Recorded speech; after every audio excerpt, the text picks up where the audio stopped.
Biggest fan is now a hater. Dear Natasha and ndichiaifarire. Apa nina handisi kuactor this time. Video ira rina scriptwa. Vanhu vanokwanisa kuvhunduka kuti neko munhu aimboifarira mazuva ano akuti hachaifarire. Let me take you back.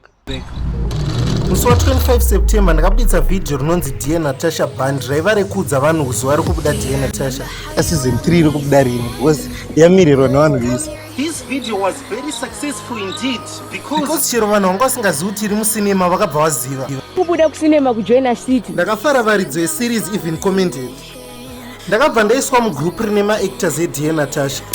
Tati ndakudzai the main reason yeto ndisafarire Dear Natasha nhasika. I advise you to watch the full story muone video svikarapira because you might get me wrong. One day nchishuta Dear Natasha joining part 2 I received a call. Asikalafona boys. Apa tishuta video richanakidze. Yellow scala. Kuri sei?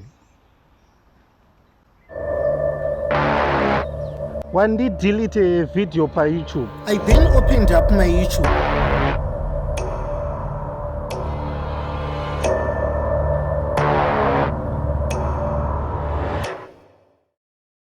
I'm very sorry and kwanisi kudelete the YouTube video, not kuti ndiristable, but it was very hard to make and ndinakurara usiku hwese ndichiedita and there were a lot of editing effects and aspects akatora time kurigadzira. And the shooting yandakaita with passion, traveling to University of Zimbabwe to see AC Beamer. I sacrificed my time to bring the video to life, from scripting to all the researches I did. Drese, Mubin. There's an exit a WhatsApp group because I hate the feeling of failure. While at least I know I'm the best, not a failure. And the major reason why I made this video, it was to express my thoughts, not to label other people as villains. Apana munhu wandati kwanzi aita zvakashata. Don't get me wrong.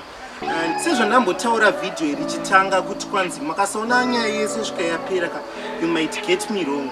Apa zvimwe zvandikureva ndezvoti kana ndamaka series handisi kureva kuti nevaridzi veseries ndavamakawo as well. Subscribe, like and share. Hasta P Vines.